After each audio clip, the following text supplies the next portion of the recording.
Tasavvur qiling. Pulni hammaga yetarli qilib chiqarib tashlasa, hammamiz boyib ketamizmi? Davlatlar o'z qarzlari bo'la turib, o'z chiqarayotgan pullarini nega ko'p chiqarmaydi? Qarzini to'lash uchun. Bilasizmi nega? Video davomida bilib olasiz. Tasavvur qiling. Bir mamlakat haddan ziyod pul ko'p chiqara boshladi. Odamlarda pul ko'payib, hamma millionerga aylandi. Nima qiladi bilasizmi? To'ppa-to'g'ri. Barchamiz bozorlarga-yu mashina salonlariga yugura boshlaymiz.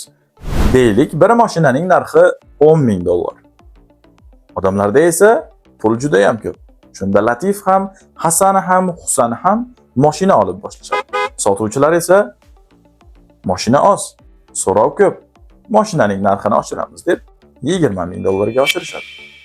Odamlarga esa baribir. Ularda pul ko'p. Barchasi mashinani sotib olib boshlashadi. Shunda sotuvchilar narxni ko'tarishda davom etadi. Shunda 2 oy oldin $10,000 ga olayotgan mashinangiz 2 oydan so'ng $100,000 ga yetib keladi. Natijada nima bo'ladi?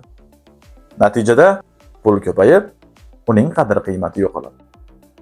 Shuni esa inflyatsiya deb ataladi. Qissadan hissa shuki, pul ko'paygani bilan hammamiz boyib qolmaymiz.